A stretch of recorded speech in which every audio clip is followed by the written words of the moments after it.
saya Soman How. Good morning anak-anak, selamat pagi. Nah, kembali kita belajar melalui video pembelajaran kita ya di hari Jumat tanggal 20 November tahun 2020. Jumpa halo mah.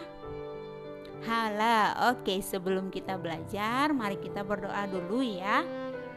Oke, siapkan diri dulu, duduk dengan baik ya, untuk berdoa, untuk bertemu dengan Tuhan ya, supaya Tuhan lindungi pikiran kita, supaya nanti saat belajar kita bisa lebih paham ya. Oke, mari kita berdoa ya. Siapa ya Chun Pe tau kau lemah, Chun Pe tau kau le, Pai Pai So, Kaise. Hala, doanya selesai. Oke, kita akan mulai pembelajaran kita ya. Kalian bisa buka bukunya, sediain buku pena 6A dan buku tulis nanti buat catat latihannya ya. Oke, kita sekarang akan belajar tentang tematik ya, di tema 5 yang berjudul tentang wirausaha.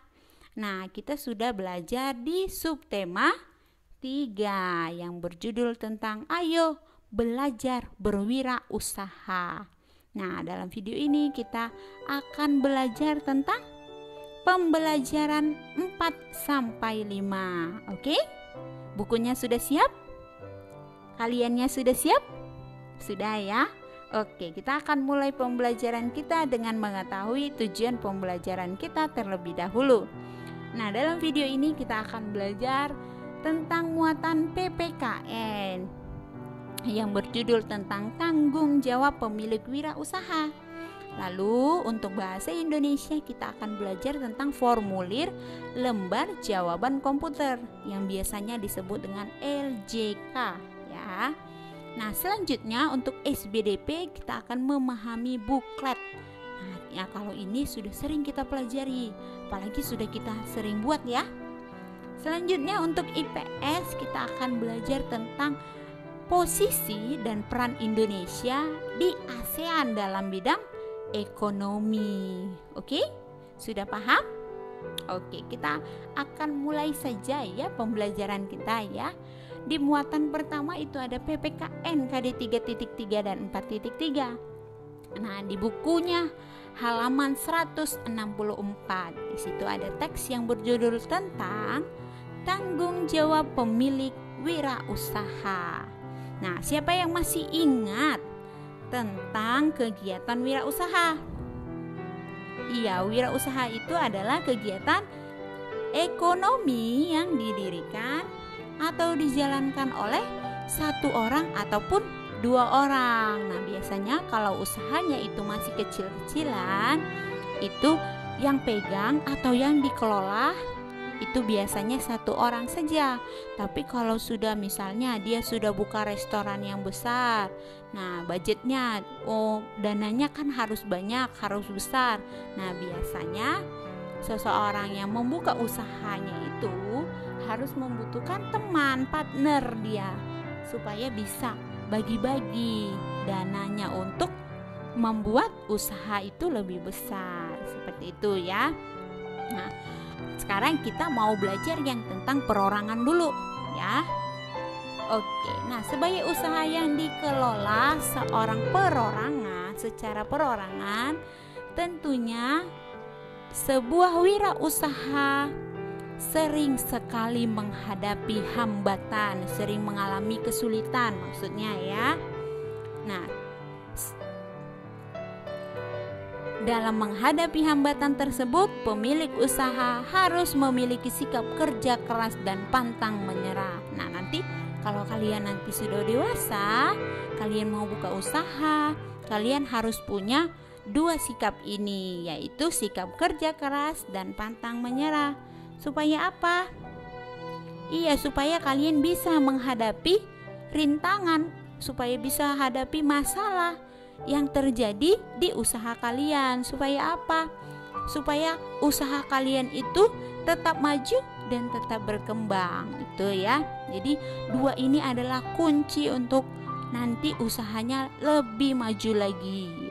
Oke. Nah, pemilik wirausaha juga harus memiliki sikap tanggung jawab. Tanggung jawab untuk apa? Ada yang tahu?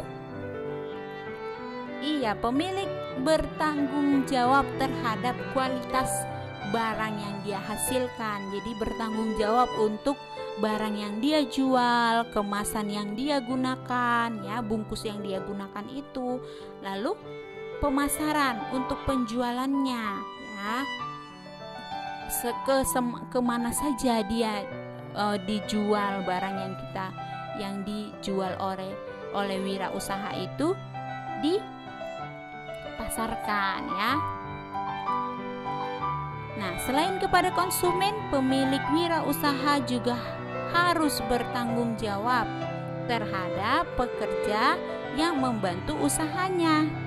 Jadi, pemilik wirausaha, si pemilik usaha itu harus bertanggung jawab juga kepada orang yang telah membantunya. Seperti apa?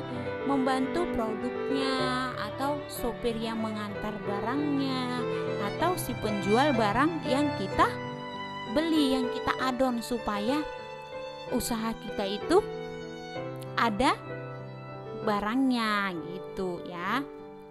Nah, bentuk tanggung jawabnya dengan memberikan upah. Jadi kita harus bayar sesuai dengan pekerjaan yang mereka lakukan. Nah, untuk sopir kasih upahnya berapa, untuk penjual barangnya berapa, kalau kita beli barang yang dia jual berapa, gitu, ya. Nah, tanggung jawab tersebut juga merupakan wujud saling menghargai dan menghormati antar usaha ekonomi. Nah, karena bertanggung jawab seperti itu, nah itu adalah wujud saling menghargai dan menghormati, ya, karena kita selalu membutuhkan orang lain untuk memenuhi kehidupan kita, ya. Nah, untuk memahami pembelajaran kita yang tadi, yang di slide yang terbang tadi, nah kita akan belajar mengerjakan soal-soalnya, ya, soal-soal yang ada di buku pena kita. Nah, di situ ada kasus, ada masalah. Masalahnya gimana? Ada cerita tepatnya, ya. Kita baca, ya, sama-sama, ya, kalian bisa baca di sana. Ayah Komang memiliki wirausaha rumah makan di tepi pantai Legian. Setiap hari Ayah Komang menerima hasil laut seperti ikan, kepiting, dan kerang dari nelayan setempat. Hasil laut tersebut merupakan bahan baku untuk makanan di rumah makannya. Nah, jadi ada nelayan yang membantu si Ayah Komang untuk mendapatkan ikan, kepiting, dan kerang. Ya, itu maksudnya, ya. Nah, pertanyaannya adalah, apa bentuk tanggung jawab Ayah Komang terhadap para nelayan? Nah, apa tanggung jawabnya kepada para nelayan? Iya, yang tadi, ya, memberikan upah sesuai dengan pekerjaan si nelayan, ya. Jadi berapa yang harus kita bayar kepada nelayan, berapa ikan yang kita beli, lalu kita harus perhitungkan juga dia sudah ambil ke laut, berapa upah yang harus kita bayar, seperti itu, ya.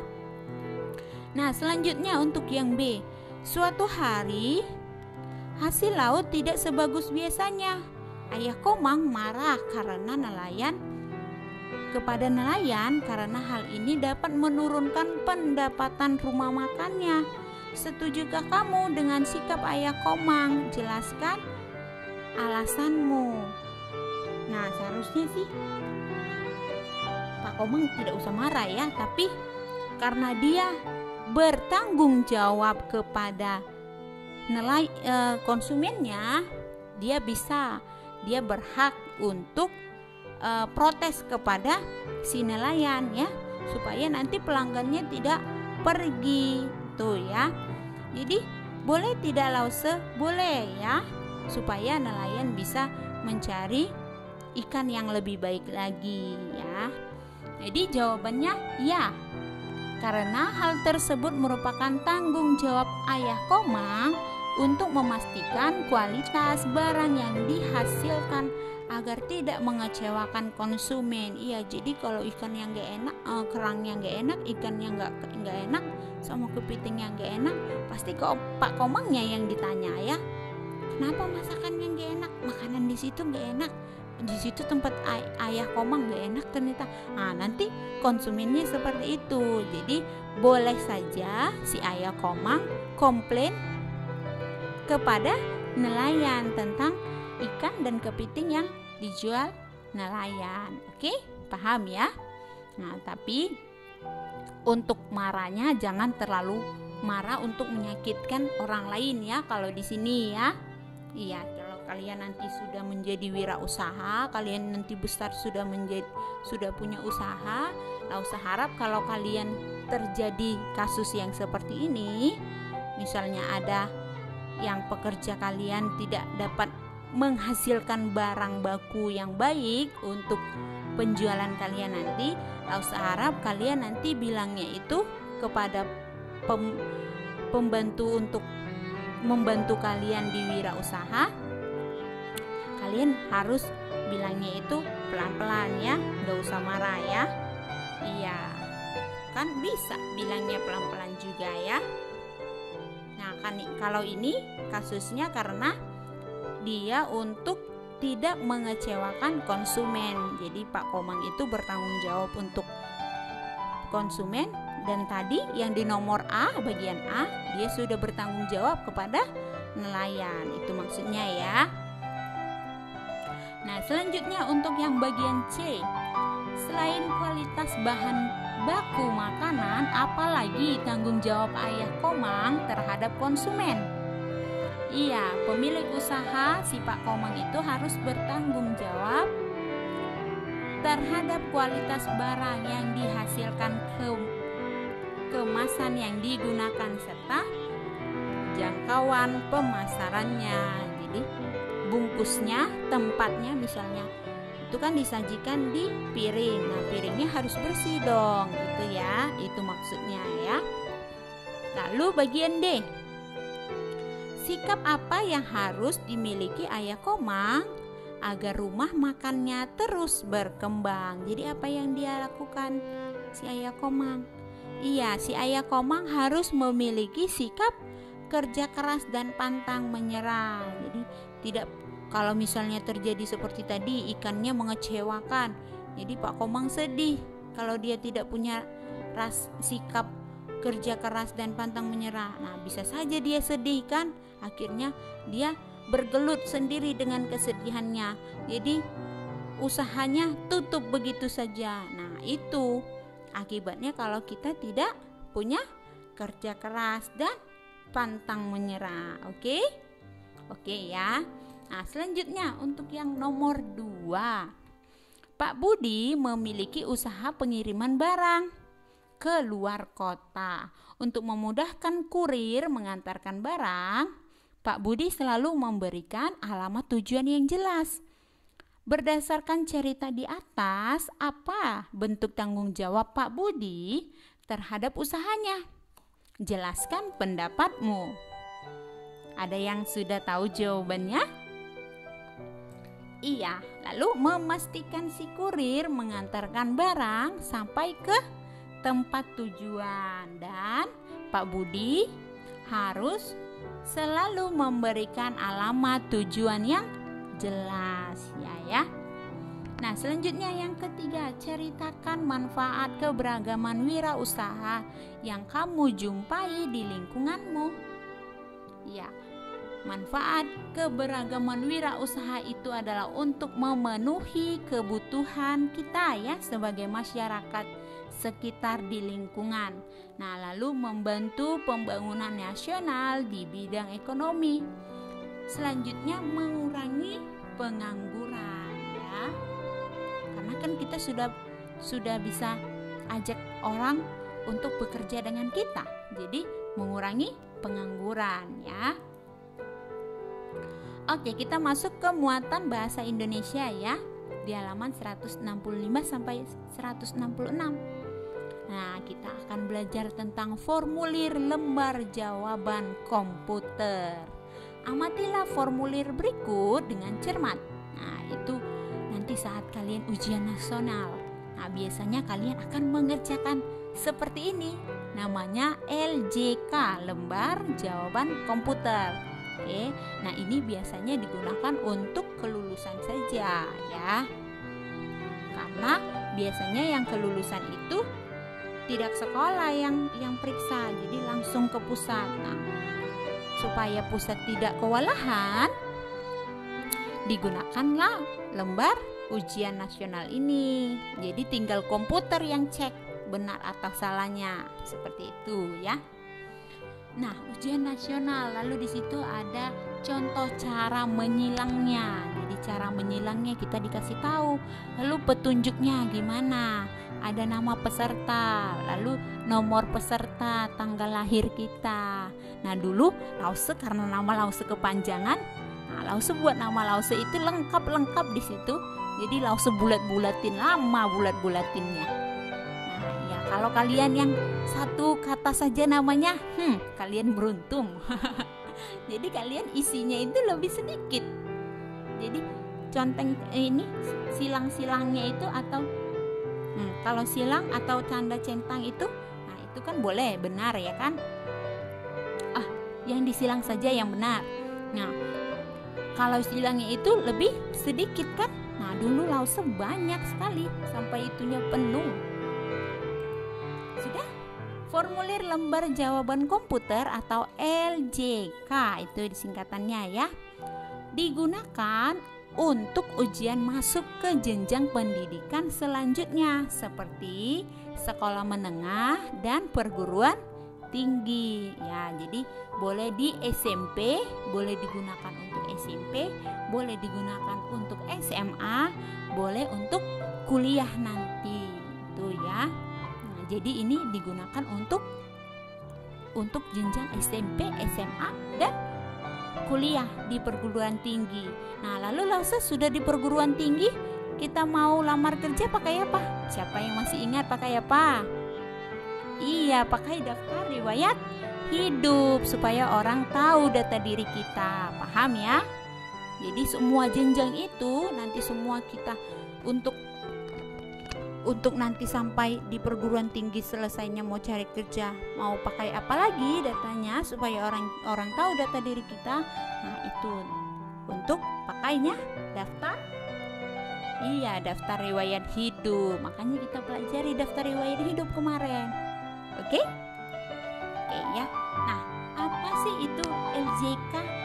Iya, LJK itu adalah formulir isian berupa kertas yang akan diolah oleh komputer. Jadi diperiksa oleh komputer ya.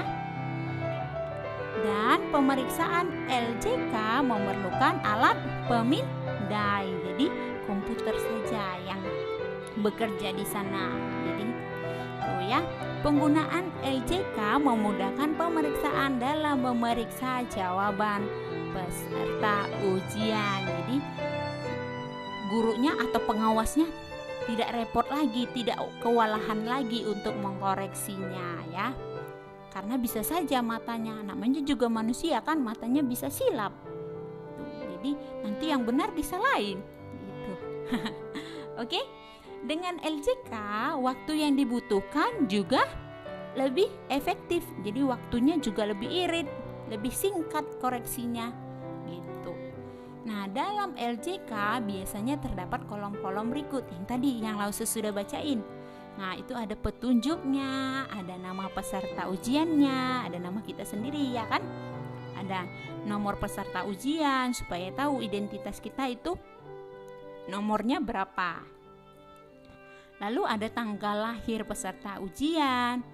Lalu nama mata ujian, mata pelajarannya ya. Lalu tanggal ujiannya, tanda tangan peserta ujiannya, tanda tangan kita sendiri. Pilihan ganda untuk jawabannya. Jadi kolom untuk jawaban. Jadi kita dikasih satu lembar tapi sudah ada semuanya. Seperti itu isi LJK itu ya.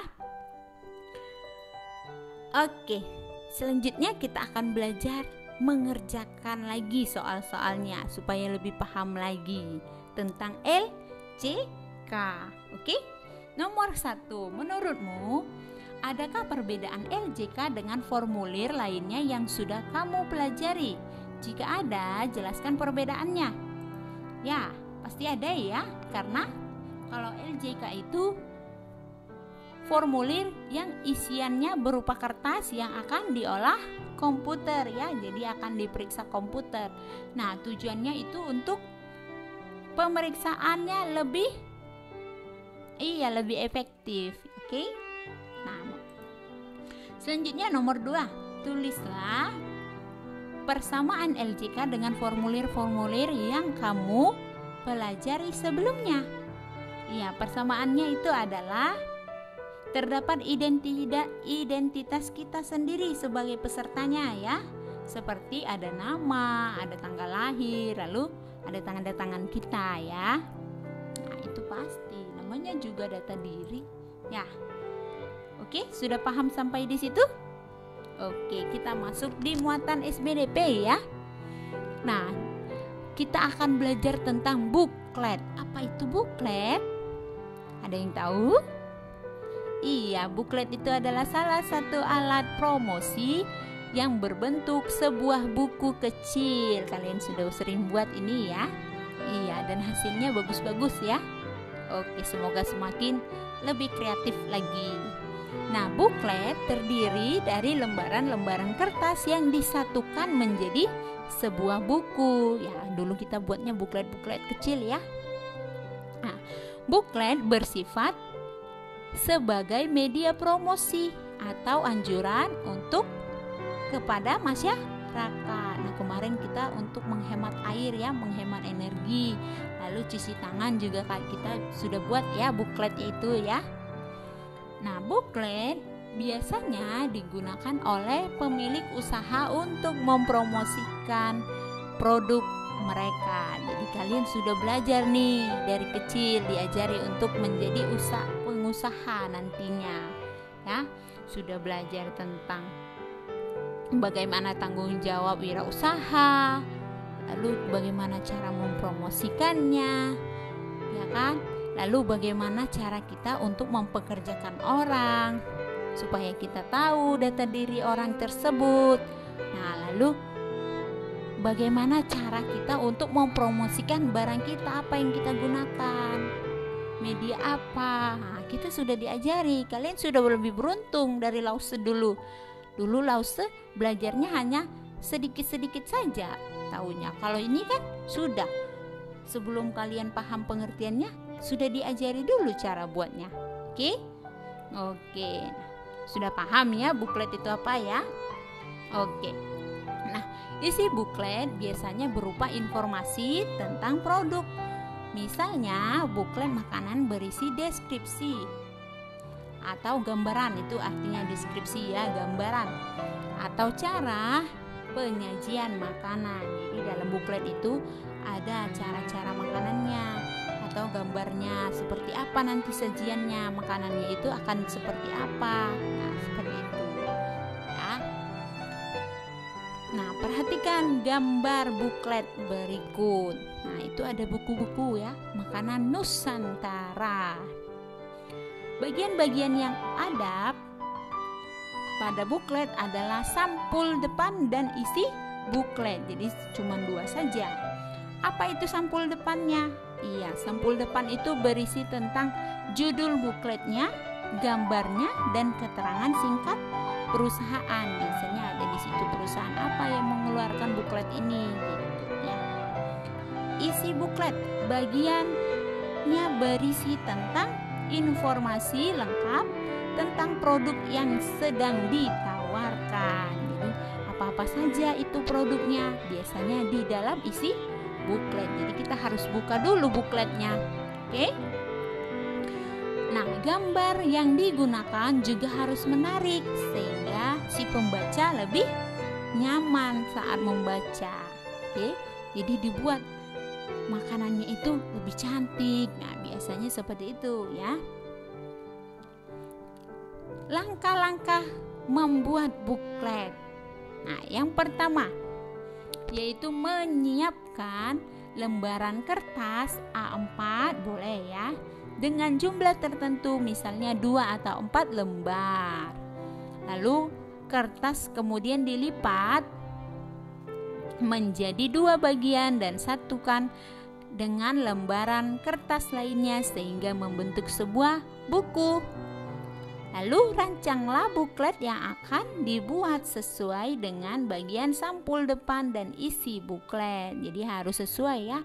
Kita mau gambar apa, isinya apa ya. Kalau mau bukletnya tentang makanan, berarti isinya tentang makanan, tentang cara-cara makanannya, pembuatan makanannya, bahan-bahan makanannya, seperti itu ya. Selanjutnya yang kelima, tulis dan gambarkan bagian isi.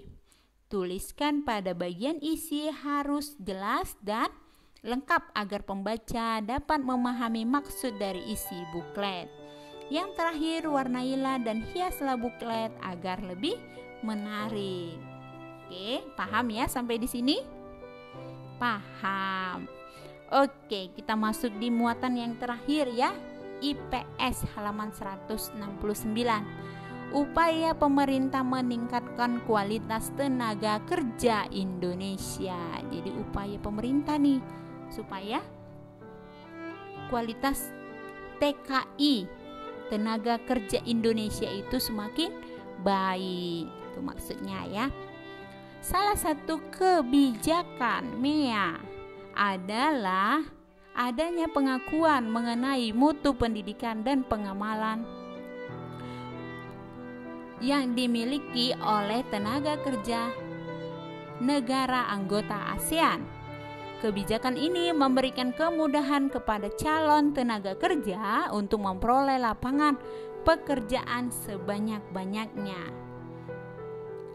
Nah, jadi supaya bisa diterima di negara-negara ASEAN, jadi kita harus punya pengakuan supaya benar tidak Indonesia itu memiliki tenaga kerja yang baik, seperti itu ya. Agar tenaga kerja Indonesia mampu bersaing dengan tenaga kerja lainnya di negara-negara lain, pemerintah melakukan upaya. Upaya apakah itu? Ini upayanya. Yang pertama, meningkatkan kualitas pendidikan. Makanya pendidikan itu dibuat sampai 12 tahun. Jadinya pemerintah akan memeriksa sarana pendidikan yang memadai. Jadi kita disuruh untuk belajar sampai 12 tahun supaya nanti kita mampu bersaing ya dengan negara-negara lain nanti. Lalu memberikan latihan lokal karya dan pelatihan kepada calon tenaga kerja. Makanya di training dulu kalau mau kerja. Langsung juga seperti itu dulu, di training dulu ya. Untuk yang ketiga, memberikan bekal keterampilan. Jadi diajari dulu keterampilannya yang dibutuhkan oleh perusahaan di negara asing ya. Selanjutnya yang keempat, memilih calon tenaga kerja yang memenuhi persyaratan tenaga kerja yang diajukan oleh masyarakat ekonomi ASEAN. Jadi kalau dia minta tamatan SMA, nah Indonesia menyediakan tamatan yang SMA. Nah kalau dia minta yang tamatan SMK, jadi Indonesia juga menyediakan tamatan yang SMK. Atau negara lain membutuhkan tenaga kerja yang pendidikannya sampai S2, nah boleh. Jadi Indonesia juga menyediakan universitas yang meluluskan sampai S2 ya. Nah selanjutnya yang kelima, meningkatkan jumlah tenaga kerja terampil yang memiliki daya saing dunia. Jadi kita diajari untuk terampil ya. Makanya kita dibekali dulu keterampilan. Oke? Nah, untuk lebih paham lagi, ayo kita belajar mengerjakan soal-soalnya. Apa yang dilakukan pemerintah agar tenaga kerja Indonesia memenuhi persyaratan MEA? Jelaskan. Iya, tadi yang kelima tadi ya, meningkatkan kualitas pendidikan, memberikan pelatihan lokakarya, memberikan bekal keterampilan, memilih calon tenaga kerja yang memenuhi persyaratan, meningkatkan jumlah tenaga kerja yang terampil ya. Selanjutnya yang nomor 2, mengapa pemerintah harus meningkatkan kualitas pendidikan Indonesia? Jelaskan alasanmu. Kenapa Indonesia harus meningkatkan kualitasnya? Iya, supaya tenaga kerja Indonesia TKI ya, tenaga kerja Indonesia mampu bersaing dengan tenaga kerja negara lain, supaya warga-warga Indonesia bisa bersaing dengan warga lain untuk mendapatkan pekerjaan yang lebih baik. Mimpi ya. Oke, pembelajaran kita sudah selesai nih. Nah, semoga pembelajarannya dipahami dengan baik ya. Kalau tidak paham, boleh tanya lagi ya. Oke, tetap jaga kesehatan kalian di sana ya. Tetap sehat, jaga kebersihan juga. Dan jangan lupa untuk tetap selalu berdoa. Oke deh. Sampai di sini pembelajaran kita ya. Sesongban cai chen. Bye bye.